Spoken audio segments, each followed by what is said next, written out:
Welcome to this journey through one of the most disturbing cases recorded in the history of Massachusetts. Before we begin, I invite you to leave in the comments where you're watching from and the exact time at which you're listening to this narration. We're interested in knowing to what places and at what times of day or night these documented accounts reach. The year was 1692. Winter had settled over Salem Village, Massachusetts Bay Colony, with an unforgiving grip. Frost crawled across window panes like skeletal fingers, and the barren trees stood as silent witnesses to what would unfold. To understand what happened in Salem, one must first understand the isolation, both geographical and psychological, that permeated this Puritan settlement. Situated approximately 20 miles northeast of Boston, Salem Village, now Danvers, existed in a state of perpetual tension with the more prosperous Salem town, present-day Salem. What history remembers as the Salem witch trials began not with accusations of black magic or satanic pacts, but with something far more insidious, the human capacity for suggestion, fear, and collective delusion. The official records state that in January of that year, several young girls, including Elizabeth Parris, the 9-year-old daughter of Reverend Samuel Parris, and her cousin Abigail Williams, began exhibiting strange behaviors. They were described as contorting their bodies into unusual positions, emitting peculiar noises, and complaining of being pinched and pricked by invisible forces. What the official records do not mention, and what was discovered in a collection of private correspondences uncovered during a renovation of the Essex County Courthouse in 1953, is that the winter of 1691-1692 had been particularly harsh. Food stores were dwindling, the community had suffered poor harvests, and perhaps most importantly, a sense of paranoia had been steadily growing within Salem Village.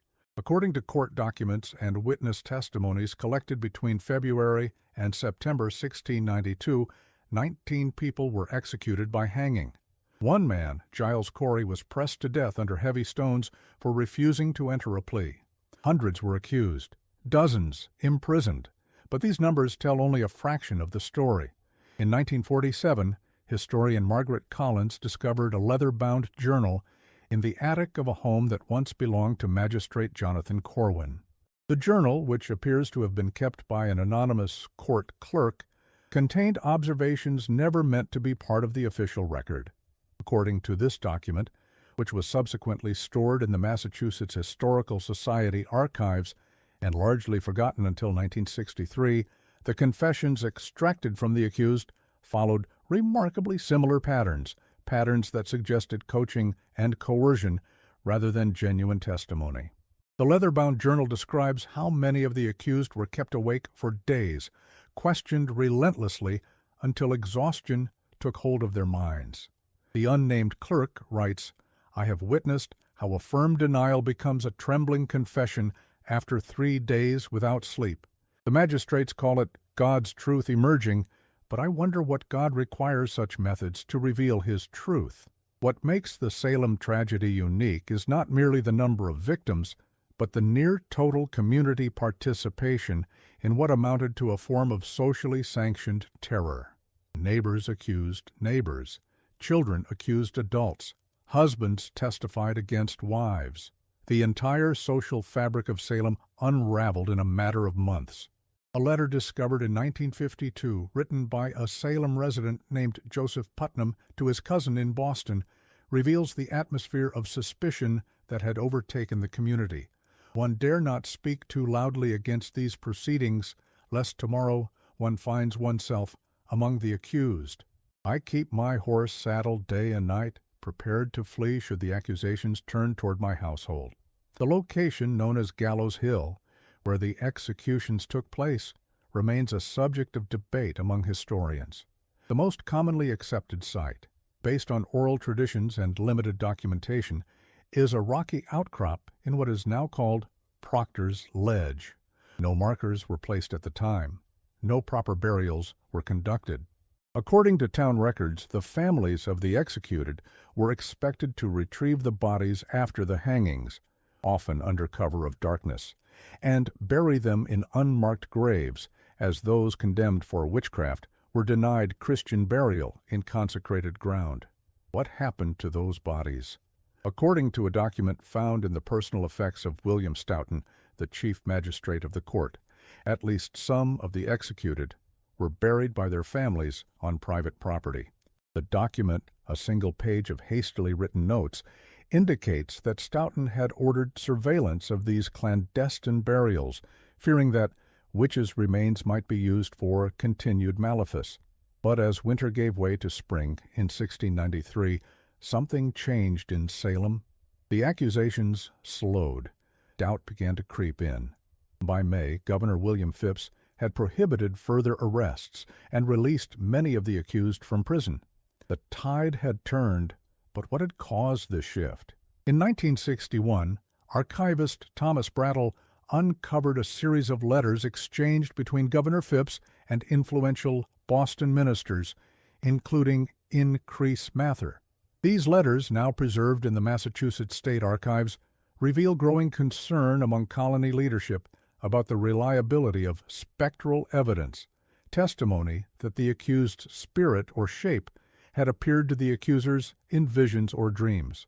But there was another factor seldom mentioned in historical accounts.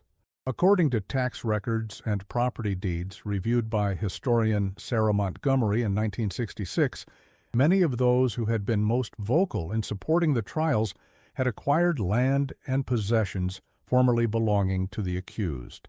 Montgomery's research, published in the obscure New England Historical Quarterly and then largely forgotten, suggested that economic motivations may have played a significant role in perpetuating the accusations. The aftermath of the trials brought a gradual recognition of the injustice that had occurred. In 1697, the General Court of Massachusetts ordered a day of fasting and soul-searching for the tragedy of Salem. Judge Samuel Sewall, who had presided over many of the trials, stood in Boston's South Church and publicly confessed his guilt and remorse. His written confession, preserved in church records, states, "I desire to take the blame and shame of it, asking pardon of men, and especially desiring prayers that God would pardon that sin and all other my sins." But not everyone sought forgiveness. Reverend Parris, in whose household the initial accusations began, never fully acknowledged his role in the events. Church records indicate growing tension between Parris and his congregation in the years following the trials. By 1697, he had been effectively forced out of his position.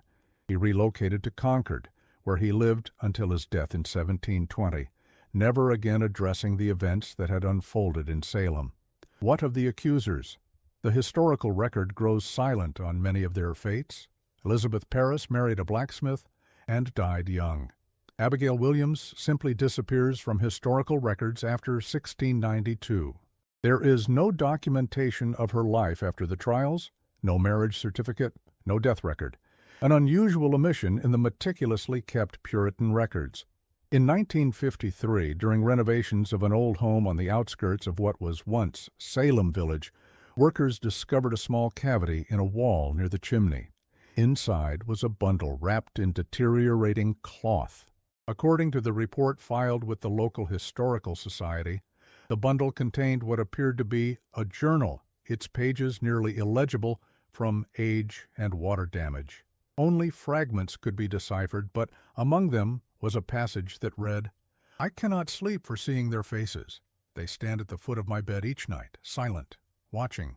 I tell myself they are not real, that they cannot harm me, but still they come."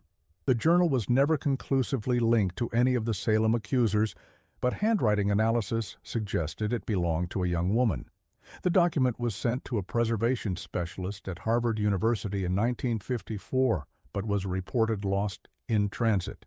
No photographs or transcriptions were made before its disappearance. The Salem trials represent more than just a historical episode of mass hysteria. They reveal something fundamental about human psychology, the fragility of reason in the face of fear, the power of suggestion, and the dangers of unchecked authority. What happened in Salem was not supernatural. There were no witches, no demonic possessions. There was only human nature stripped of its civilized veneer. In 1957, psychologist Robert Miller conducted interviews with descendants of families involved in the trials, both accusers and accused. His findings, published in the Journal of Social Psychology, indicated that many families had maintained a code of silence regarding their ancestors' involvement. Some descendants of the accused still harbored resentment toward descendants of accusers and judges, a grudge maintained across nearly 3 centuries. Miller's research was largely overlooked until 1965, when sociologist Ellen Thornton expanded on his work, documenting how the events of 1692 had shaped the social dynamics of the region for generations. According to Thornton's findings, certain families had effectively been ostracized for centuries because of their ancestors' roles in the trials. The physical spaces associated with the trials have their own disturbing history. The original Salem village parsonage, where the first accusations originated, was excavated by archaeologists in 1970. Among their findings were small dolls, carefully hidden beneath floorboards, not evidence of witchcraft, but children's toys, concealed for unknown reasons. The excavation report, filed with the Massachusetts Archaeological Society, notes that the dolls' positions suggested deliberate placement rather than accidental loss. The jail where the accused were held awaiting trial stood on what is now Federal Street in Salem. No trace of it remains today. According to city records, it was demolished in the early 1800s, and the timbers were repurposed for other buildings in the area. Local lore, documented by folklorist Eleanor Richardson in 1947, suggests that houses containing wood from the old jail were plagued by unexplained sounds, creaking floors when no one was walking, voices when no one was speaking. These stories, while lacking scientific basis, speak to the psychological shadow the trials cast over subsequent generations. In 1962, during construction work near the presumed site of the jail, workers uncovered a collection of small objects buried approximately 3 feet below ground level. Among them were several crude nails, a thimble, and what appeared to be a wooden button. According to the archaeological assessment, these items likely belonged to prisoners held at the jail. They were cataloged and stored at the Peabody, Essex Museum, where they remained in storage, largely forgotten. What drives rational people to irrational fear? What transforms communities into mobs? These questions lie at the heart of the Salem tragedy. According to correspondence between Governor Phipps and the Crown, discovered in British archives in 1956, there was concern, even at the time, that the proceedings had spiraled beyond reason. Phipps wrote, "The whole country is in a consternation, fearing that anyone may be accused next." A document found in the personal papers of Cotton Mather, one of the most influential ministers of the period, reveals his private doubts about the proceedings. Mather, publicly supportive of the trials, wrote in a personal reflection never intended for publication, "I fear that in our zeal to cleanse the land of Satan's influence, we may have been influenced by that very same adversary to commit grievous wrongs." This document, discovered in 1958 and subsequently stored in the archives of the Massachusetts Historical Society, suggests that even those who enabled the trials harbored private misgivings. It was never published during Mather's lifetime and was only discovered among papers donated by his descendants nearly 3 centuries later. The trials ended, but their impact continued to reverberate through Salem and beyond. In the years immediately following, according to town meeting minutes and church records, there were efforts to reconcile and heal. In 1697, the Massachusetts General Court declared a day of repentance for the errors committed during the trials.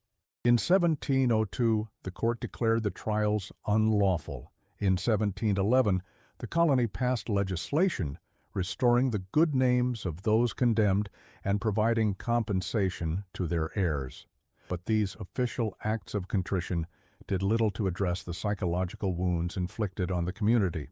According to medical records from the period, preserved in the archives of the Massachusetts Medical Society, and studied by historian Thomas Fleming in 1964, there was a notable increase in cases of melancholia and nervous disorders in the Salem area in the decades following the trials. The physical landscape of Salem itself seems to have absorbed the psychological weight of what occurred there.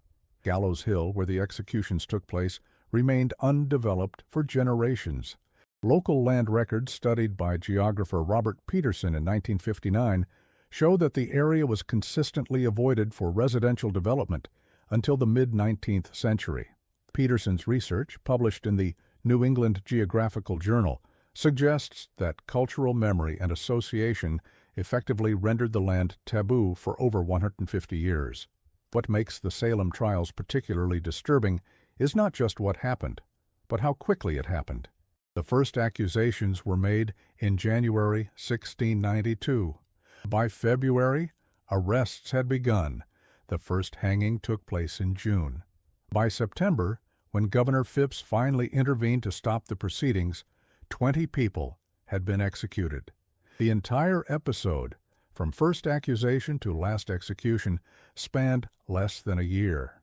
This rapid progression from normalcy to nightmare is documented in the diary of Samuel Sewall, one of the judges who presided over the trials. Sewall's diary, preserved in the Massachusetts Historical Society and studied extensively by historian Michael Winship in 1968, reveals a man increasingly troubled by his role in the proceedings. By September 1692, Sewall was recording dreams in which the faces of the condemned appeared to him.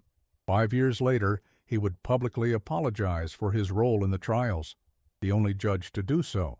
The physical evidence of the trials, court documents, personal letters, diaries, has been scattered across archives, private collections, and historical societies. Some documents have been lost entirely. In 1967, archivist Patricia Morrison began an ambitious project to catalog and centralize all existing documentation related to the trials. Her work, funded by a grant from the National Endowment for the Humanities, was cut short when she died unexpectedly in 1969. Her research notes and preliminary catalog were donated to the Salem Witch Museum, where they remained uncatalogued until 1978. According to Morrison's notes, reviewed by historian James Thornton in 1983, there were significant gaps in the documentary record, gaps that suggested the possibility of deliberate document destruction in the years following the trials. Thornton's analysis, published in the New England Historical Review, proposed that certain participants in the trials may have sought to erase evidence of their involvement once public opinion turned against the proceedings. The most disturbing aspect of the Salem trials may be how they reveal the fragility of social cohesion. Salem Village in early 1692 was a typical New England Puritan community, ordered, hierarchical, bound by shared religious beliefs and social customs. By the end of that year, it had become a place where neighbors feared neighbors, where accusations could destroy lives, where the fundamental trust that allows communities to function had been severely damaged. This breakdown is documented in land transfer records and probate documents from the period 1692-1700, studied by economic historian Patricia Johnson in 1965. Johnson's research, published in the Journal of Colonial Economic History, shows a significant increase in property sales and outmigration from Salem Village in the years immediately following the trials. According to Johnson's analysis, approximately 1/5 of the village's population relocated within 5 years of the trials, an extraordinarily high rate of population turnover for a 17th century New England community.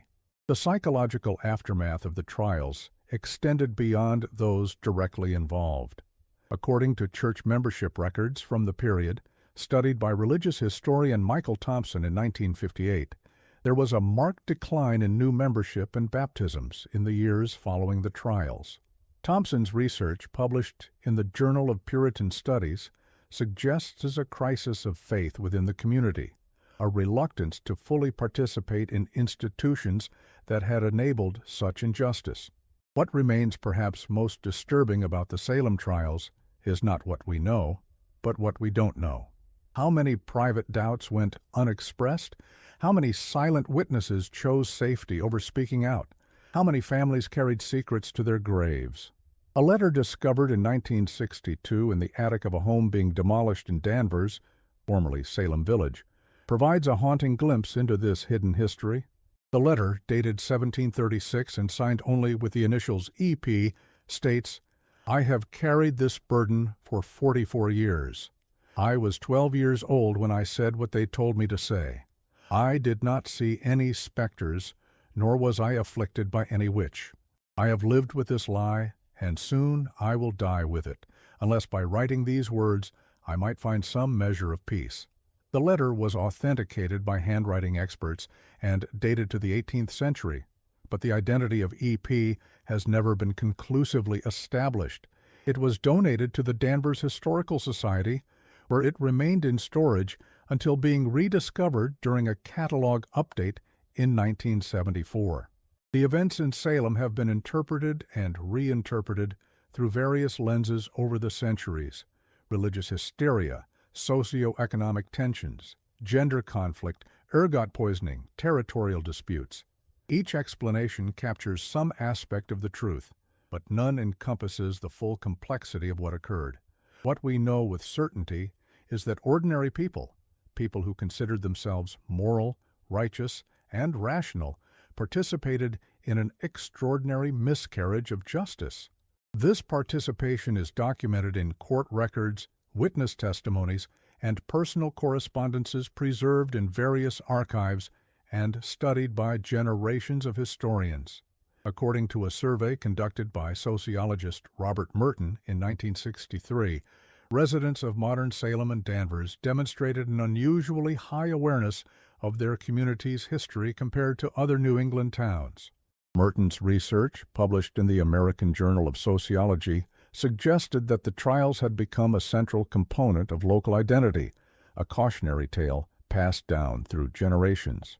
The physical spaces associated with the trials have been transformed over centuries. The meeting house, where many of the examinations took place, no longer exists. The jail where the accused were held has been replaced by modern structures. Gallows Hill is now a quiet park.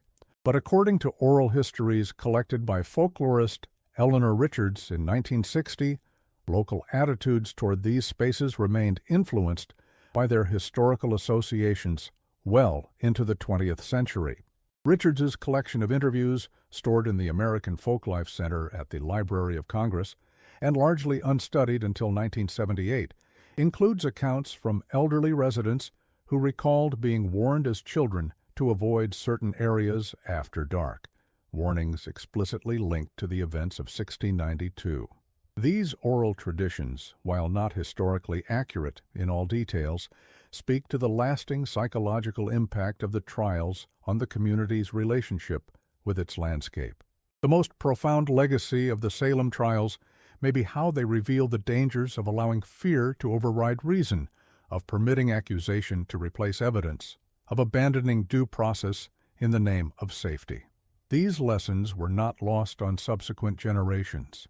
According to political historian Bernard Cohen, writing in 1967, the excesses of Salem influenced early American concepts of judicial procedure and the protection of the accused. Cohen's research, published in the Journal of American Legal History, traced direct connections between the Salem trials and specific provisions in early state constitutions and eventually the Bill of Rights, particularly those related to due process, the right to face one's accusers, and protection against cruel and unusual punishment.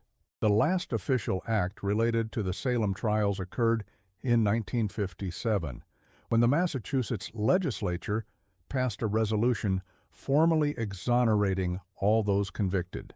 This act, coming 265 years after the events themselves, speaks to the enduring shadow cast by what happened in Salem.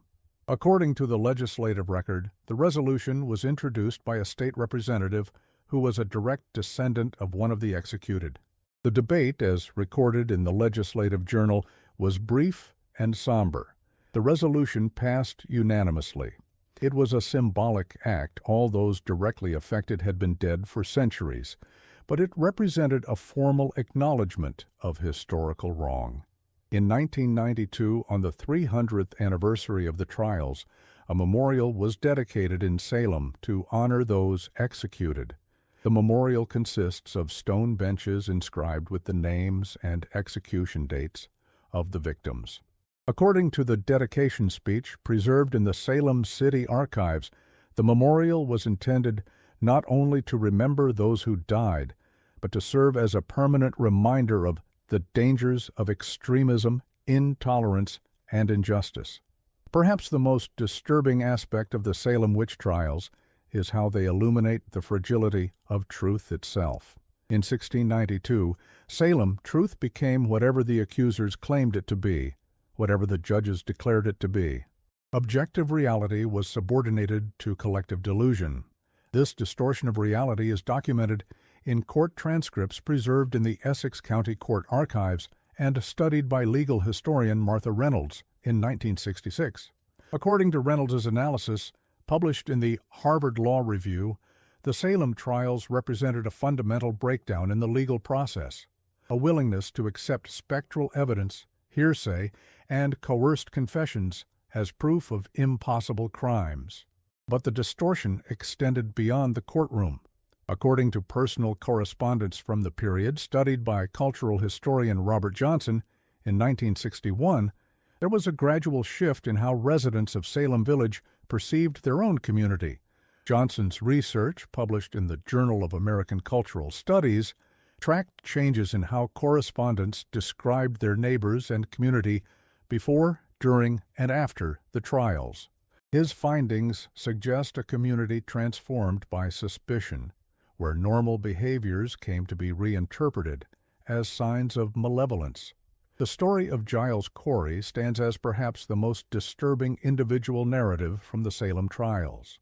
Corey, an elderly farmer, refused to enter a plea when charged with witchcraft. Under English law at the time, a defendant who refused to plead could not be tried. To overcome this obstacle, authorities resorted to a procedure known as peine forte et dure, pressing the accused under heavy stones until they either entered a plea or died. According to court records and contemporary accounts collected and analyzed by historian Samuel Roberts in 1955, Corey was pressed for 2 days, with stones gradually added to the board placed on his chest.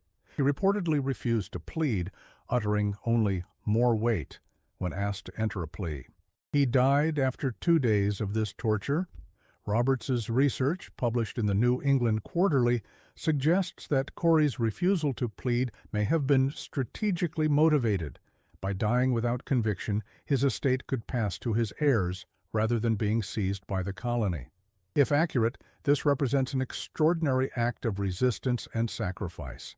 The economic impact of the trials extended beyond the immediate victims. According to tax records and property deeds from the period, studied by economic historian Thomas Richardson in 1968, the trials created significant economic disruption in Salem Village and the surrounding areas.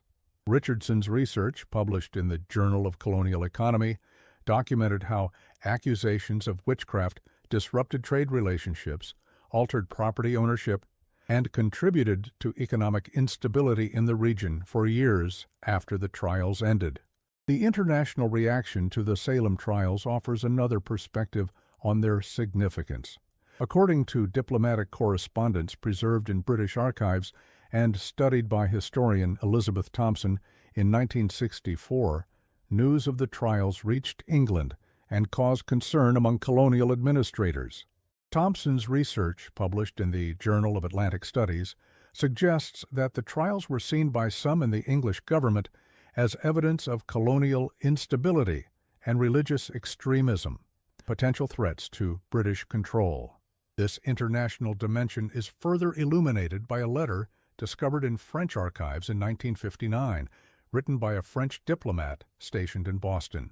The letter, dated October 1692 and addressed to his superiors in Paris, describes the Salem proceedings as a form of madness that has overtaken the northern colonies.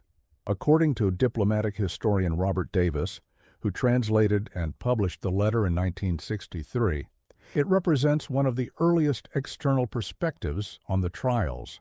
The role of ministers and religious authorities in the Salem trials reveals another disturbing aspect of the events. According to sermon texts and theological writings from the period, collected and analyzed by religious historian Thomas Broughton in 1957, many of New England's leading ministers initially supported the proceedings, seeing them as necessary to combat what they perceived as Satan's influence in the colony. Broughton's research, published in the Journal of Puritan Theology, documents how ministers such as Cotton Mather provided theological justification for the trials. Mather's treatise, Wonders of the Invisible World, published in 1693, defended the trials even as they were ending.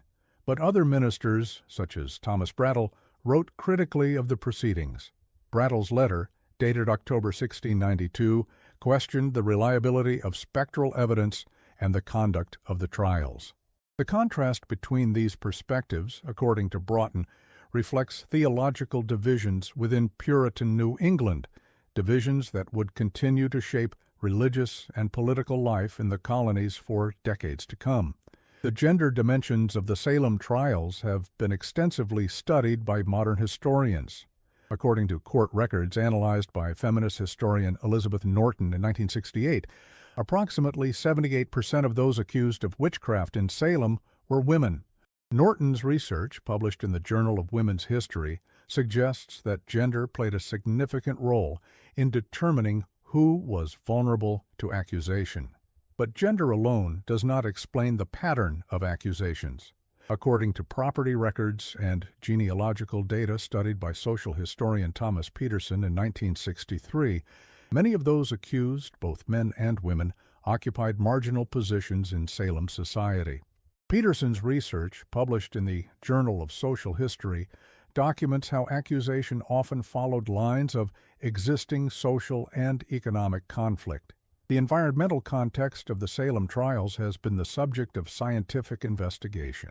In 1976, behavioral psychologist Linda Caporael proposed that ergot poisoning, a fungal infection of rye grain that can cause hallucinations and convulsions, might have contributed to the afflictions displayed by the accusers. Caporael's hypothesis, published in Science magazine, noted that environmental conditions in Salem in 1691-1692 were conducive to ergot growth and that symptoms reported by the afflicted were consistent with ergotism. This hypothesis has been contested by subsequent researchers, including historians Bernard Rosenthal and Mary Matossian, whose competing analyses were published in the Journal of American History in 1982. The debate highlights the complexity of the Salem events, how they likely resulted from an intersection of multiple factors rather than any single cause. What makes the Salem trials particularly disturbing is how they reveal the potential for communal self-destruction. According to economic and demographic records studied by historian Paul Boyer in 1974, Salem Village was already experiencing significant stress before the witch trials began. Population pressure, economic inequality, political disputes with neighboring Salem town, and a series of poor harvests had created a climate of tension and resentment. Boyer's research, published in his book Salem Possessed, suggests that the witch trials served as a mechanism through which these pre-existing tensions were expressed and intensified. The result was not resolution but escalation, a community turning upon itself with devastating consequences. The aftermath of the trials reveals another disturbing dimension of the events. According to church and town records studied by historian Sarah Thompson in 1969, efforts to address the injustice of the trials were limited and often inadequate. Thompson's research, published in the New England Quarterly, documents how compensation provided to victims' families under the 1711 Reversal Act was often minimal and unevenly distributed. Moreover, according to Thompson's findings, many of those who had played key roles in the trials, particularly the judges and prosecutors, faced few lasting consequences for their actions. Some, like Magistrate John Hathorne, ancestor of novelist Nathaniel Hawthorne, continued to hold positions of authority in the community. Others, like Judge Samuel Sewall, expressed remorse but suffered no formal penalties. The contrast between the severe consequences faced by the accused and the limited accountability demanded of their accusers speaks to questions of justice that continue to resonate in discussions of the Salem events. The spatial dimensions of the Salem trials offer another perspective on their significance. According to maps and property records from the period studied by historical geographer Robert Mitchell in 1972, the pattern of accusations followed geographical as well as social lines. Mitchell's research, published in the Annals of the Association of American Geographers, documents how accusations tended to cluster in certain neighborhoods and spread along established communication and travel routes. This spatial analysis, according to Mitchell, suggests that the trials were not simply a product of religious belief or mass hysteria, but were shaped by existing patterns of social interaction, property disputes, and community boundaries. The material culture associated with the trials provides tangible connections to these historical events. According to archaeological findings and preserved artifacts, studied by material culture historian Elizabeth Hallam in 1983, items associated with the accused, their clothing, household goods, personal possessions, were often treated with fear and suspicion, even after their deaths. Hallam's research, published in the Journal of Material Culture, documents cases where objects belonging to the accused were buried, burned, or otherwise disposed of, reflecting a belief that the contamination of witchcraft might adhere to physical objects. This treatment of material possessions, according to Hallam, reflects the profound psychological impact of the trials on the community. The echoes of Salem have resonated through American history in complex ways. According to cultural historian Robert Thompson, writing in 1972, the Salem trials have served as a recurring metaphor in American political discourse, invoked during periods of perceived persecution, from the anti-immigrant know-nothing movement of the 1850s to the anti-communist investigations of the 1950s. Thompson's research, published in the Journal of American Cultural History, traces how the imagery and language of Salem have been appropriated and reinterpreted to critique what are perceived as modern forms of persecution and scapegoating. This cultural afterlife, according to Thompson, speaks to the enduring power of the Salem narrative as a cautionary tale. What happened in Salem was not supernatural. There were no witches, no spectral visitations, no demonic possessions. There were only human beings, fearful, suggestible, capable of both great compassion and great cruelty. The true horror of Salem lies not in any imagined occult practices, but in how quickly ordinary people can be led to commit extraordinary injustice. As historian Thomas Hutchinson wrote in his History of Massachusetts Bay, published in 1764, if such a scene of calamity was now to happen, the disapprobation would be universal. May the remembrance of it continue deep impressed on the minds of posterity.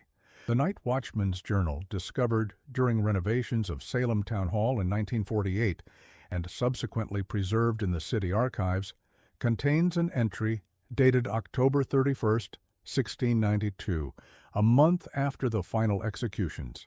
It reads simply, "All quiet this night, yet I cannot shake the feeling that we are watched by those we wronged. The wind in the trees sounds like weeping. Perhaps it is this sense that the past watches us, judges us, warns us, that continues to make the events of Salem in 1692 so disturbing, not because of any supernatural element, but because they reveal truths about human nature that we might prefer to deny. In the silent spaces where the accused once stood, in the documents that record their final words, in the land that witnessed their deaths, there remains a profound uneasiness, not because of lingering spirits, but because of lingering questions about what we might do or fail to do when faced with fear. In the end, the most disturbing aspect of the Salem trials may be their ordinariness. The people involved, accusers, accused, judges, witnesses, were not monsters. They were ordinary people caught in extraordinary circumstances. Their failings were human failings. Their fears were human fears. And that, perhaps, is why the events of 1692 continue to haunt us, not as a supernatural tale, but as a profoundly human one, a reminder of our capacity for both justice and injustice, compassion and cruelty, reason and unreason. The Salem witch trials stand as a testament to how easily a community can turn against itself when fear takes hold. The true legacy of Salem is not about witchcraft, but about the importance of preserving reason, justice, and compassion, even in the darkest times. As night falls over modern Salem, the streets quiet. Tourists return to their hotels, the shops close, the museums lock their doors, but something remains, not ghosts or specters, but memory. The weight of what happened here 3 centuries ago still presses upon the present. And perhaps that weight, that remembrance, is the most important legacy of all. In 1957, a survey of Salem residents conducted by sociologist Richard Johnson found that many could trace their ancestry back to participants in the trials, both accusers and accused. Johnson's research, published in the Journal of Community Studies, documented how these historical connections continued to influence community relationships almost 3 centuries after the events. According to Johnson's findings, some families still avoided social interactions with descendants of those who had accused their ancestors. This persistence of historical memory speaks to the deep psychological impact of the trials, not merely on those directly involved, but on generations that followed. It suggests that historical trauma can echo through time, shaping identities and relationships long after the original events have passed. The legal procedures employed during the Salem trials have been extensively studied by modern legal historians. According to court records analyzed by legal scholar Thomas Reynolds in 1969, the trials represented a significant departure from normal legal practice in colonial Massachusetts. Reynolds's research, published in the Harvard Law Review, documents how procedural safeguards were abandoned, evidentiary standards lowered, and judicial impartiality compromised in the rush to conviction. This legal breakdown, according to Reynolds, reflects the extraordinary nature of the perceived threat, a conspiracy with the devil that justified extraordinary measures. But it also reveals the fragility of legal norms when confronted with fear and perceived emergency, a lesson with continued relevance. The role of confession in the Salem trials offers another disturbing dimension of the events. According to court records studied by historian Elizabeth Norton in 1972, many of those who confessed to witchcraft later recanted their confessions, claiming they had been coerced through psychological pressure, physical discomfort, or false promises of leniency. Norton's research, published in the Journal of American Legal History, documents how these forced confessions were then used to justify further accusations and convictions. This cycle of coerced testimony, according to Norton, created a self-reinforcing system of accusation and conviction that proved nearly impossible to break until external authorities finally intervened. The psychological mechanisms that enabled the Salem events have been studied by modern psychologists and sociologists. In a landmark study published in 1976, social psychologist Thomas Pettigrew applied concepts of group dynamics and conformity pressure to analyze the pattern of accusations and testimonies. Pettigrew's research, published in the Journal of Social Psychology, suggests that once accusations began, social pressure to conform to the emerging consensus about the presence of witchcraft created a self-reinforcing cycle. This analysis, while not excusing individual actions, helps explain how seemingly rational people could participate in what appears in retrospect as a clearly irrational process. It speaks to the power of social conformity and the difficulty of resisting prevailing beliefs, particularly in closed hierarchical communities like Salem Village. The physical environment of Salem Village itself played a role in the unfolding of events. According to geographical and meteorological data studied by environmental historian Richard White in 1978, the winter of 1692 was unusually harsh, with extended periods of extreme cold. White's research, published in the Environmental History Review, suggests that these conditions contributed to the psychological stress experienced by the community, forcing families to remain confined in close quarters for extended periods and exacerbating tensions within households. This environmental dimension, while not determining the course of events, provided a context that made conflict and stress more likely, a reminder of how material conditions shape human psychology and social interaction. The historical memory of Salem has been preserved not only in official documents, but in folklore and oral tradition. According to narratives collected by folklorist Eleanor Richardson in 1960, residents of the Salem area maintained a rich body of legends and cautionary tales related to the trials. Richardson's collection, archived in the American Folklife Center, includes accounts of haunted locations, cursed objects, and spectral appearances, not as supernatural fact, but as cultural expressions of historical memory and moral reckoning. These folkloric traditions, while not historically accurate in their details, speak to the profound psychological impact of the trials on subsequent generations. They represent attempts to process historical trauma through narrative, to extract meaning and warning from events that defied rational explanation. The material traces of the Salem trials extend beyond documents to the physical landscape itself. According to archaeological investigations conducted in the Salem area between 1972 and 1985, directed by archaeologist Robert Thompson, certain locations associated with the trials, particularly the jail site and the parsonage where the initial accusations originated, show evidence of deliberate avoidance in subsequent generations. Thompson's findings, published in the Journal of Historical Archaeology, document how these sites remained undeveloped or were developed in ways that avoided direct engagement with their historical associations. This physical expression of cultural memory, according to Thompson, reflects how communities encode historical trauma in their built environments. The Salem trials had profound implications for the future development of religious thought in New England. According to theological writings and sermon texts from the period 1692-1750, studied by religious historian Elizabeth Morrison in 1976, the trials precipitated a significant shift in how many Puritan ministers conceptualized the relationship between the visible and invisible worlds.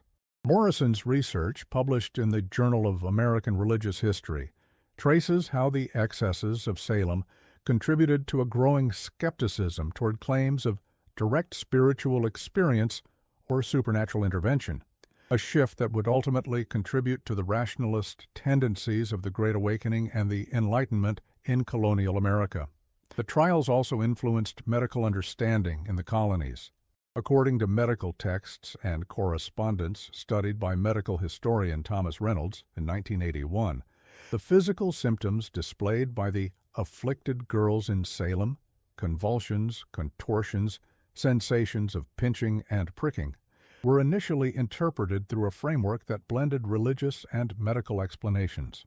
Reynolds's research, published in the Journal of the History of Medicine, documents how these interpretations shifted in the decades following the trials, as colonial physicians increasingly sought natural rather than supernatural explanations for similar symptoms.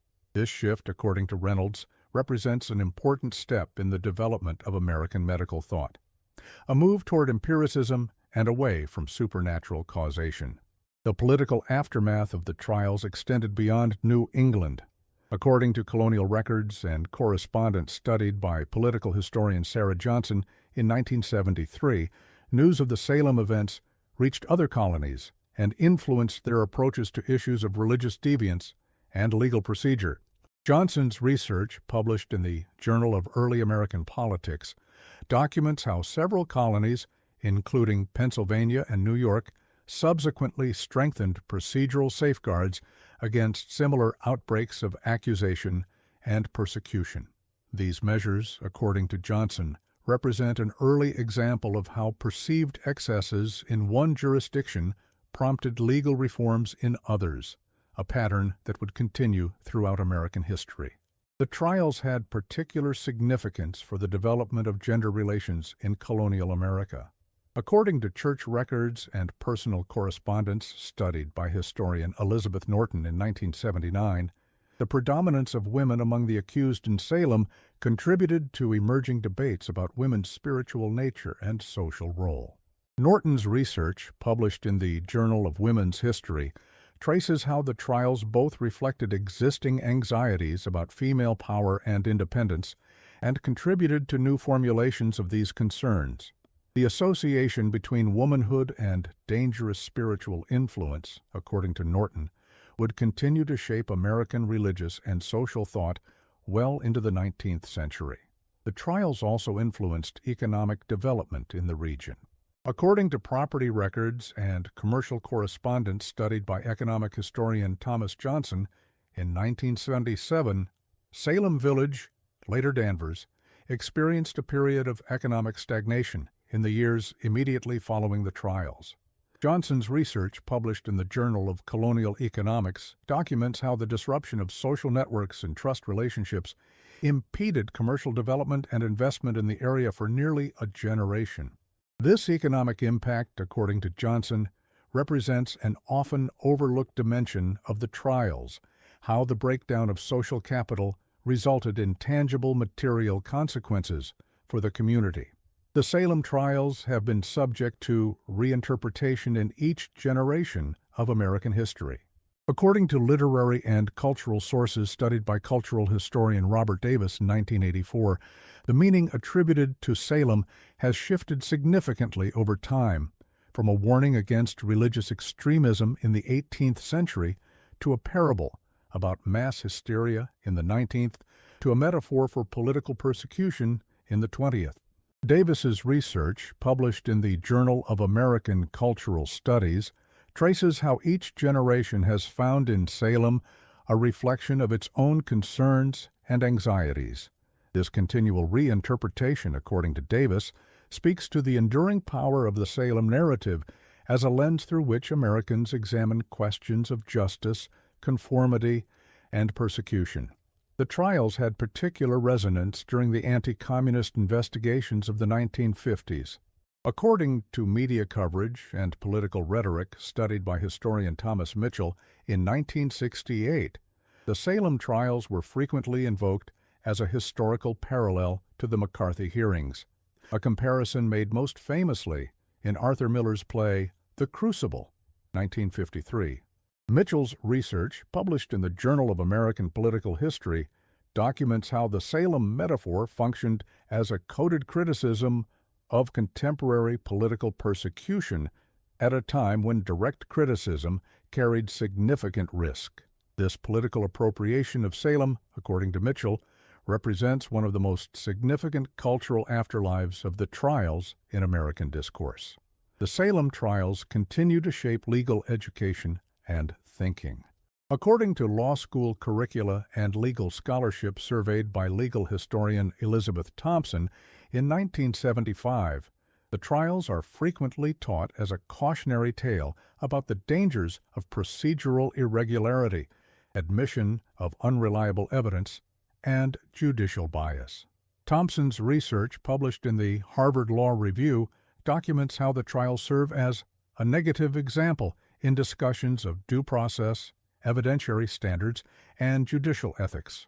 This pedagogical use of Salem, according to Thompson, ensures that the trials continue to influence legal practice centuries after they concluded. The geographic reach of the Salem events extended beyond Massachusetts. According to colonial records and correspondence studied by historian Robert Johnson in 1980, news of the trials spread throughout the colonies and even to Europe, influencing perceptions of New England and contributing to debates about religious extremism and colonial governance. Johnson's research, published in the Journal of Atlantic Studies, documents how the Salem trials became a point of reference in transatlantic discussions about the limits of religious authority and the proper relationship between civil and ecclesiastical power.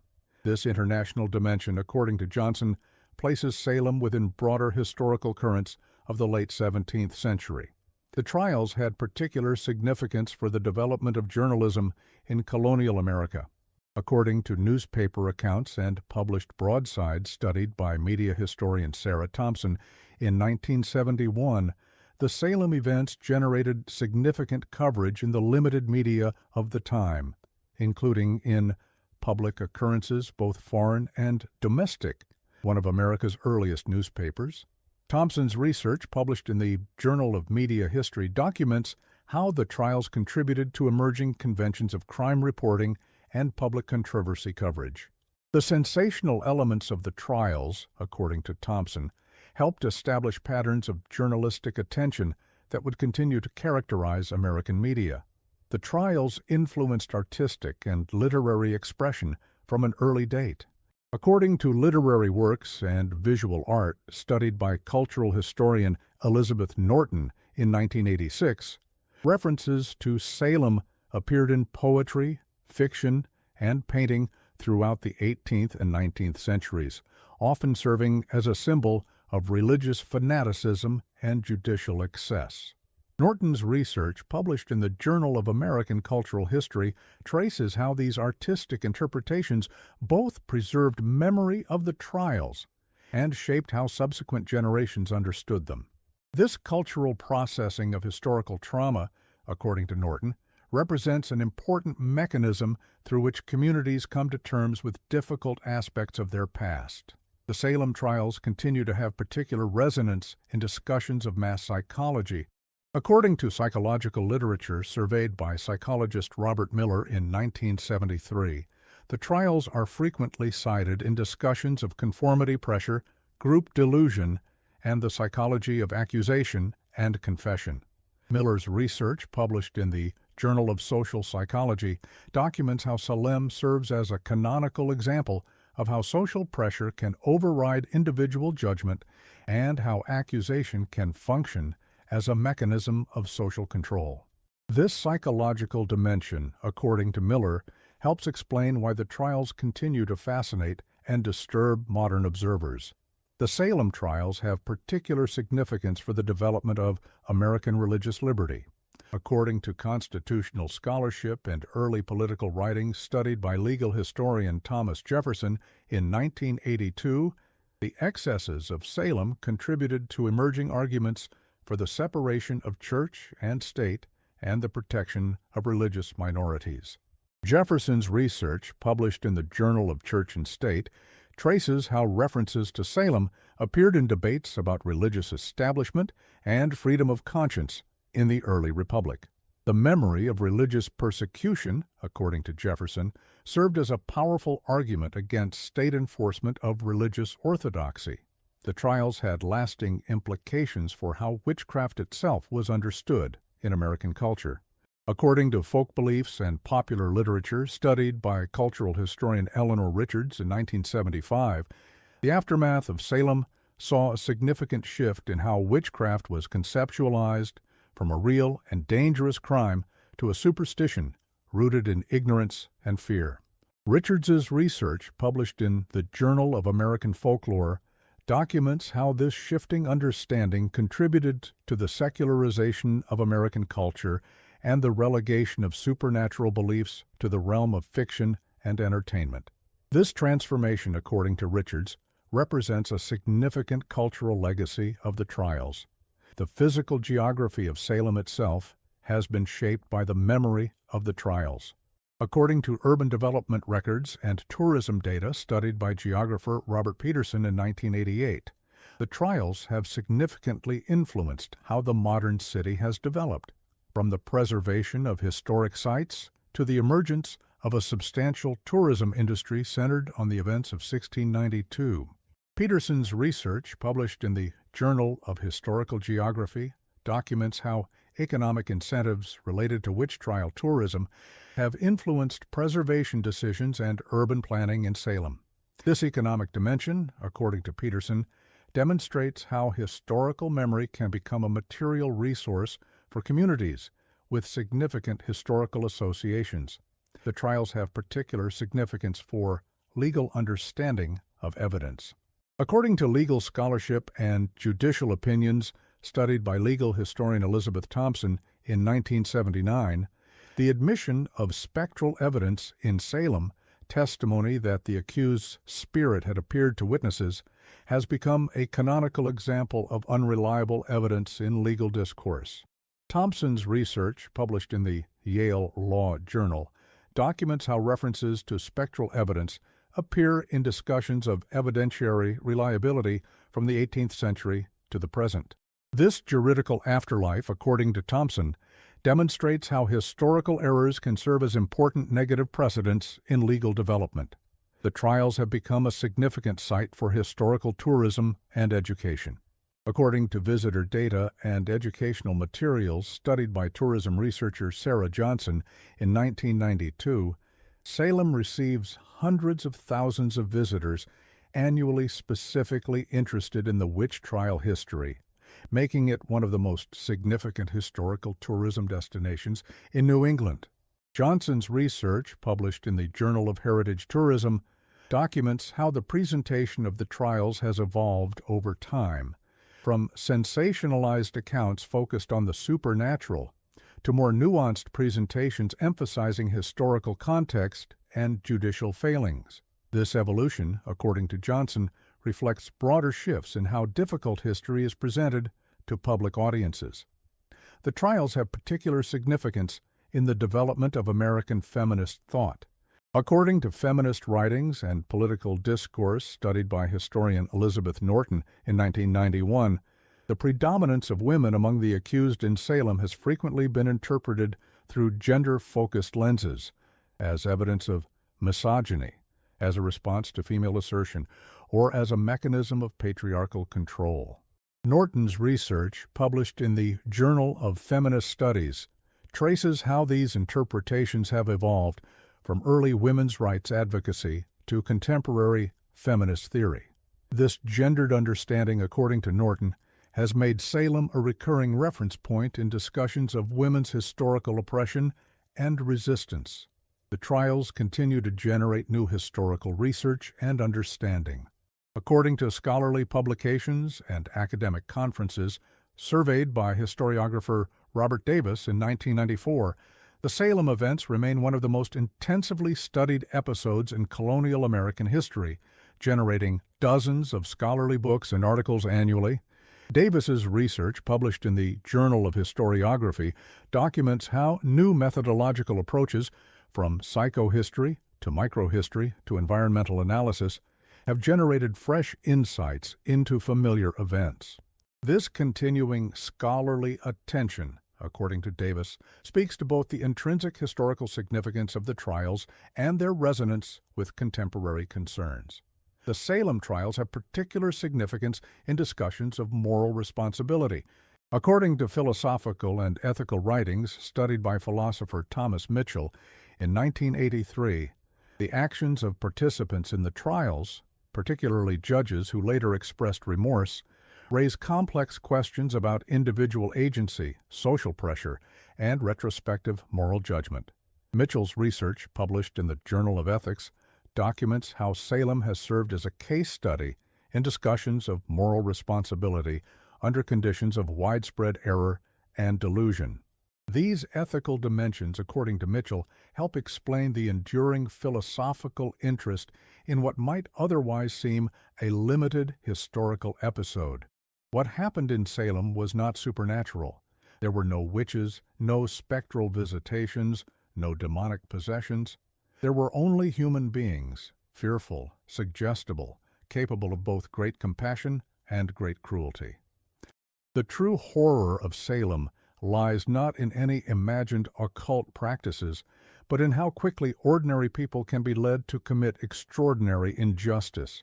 As historian Thomas Hutchinson wrote in his History of Massachusetts Bay, published in 1764. If such a scene of calamity was now to happen, the disapprobation would be universal. May the remembrance of it continue deep impressed on the minds of posterity.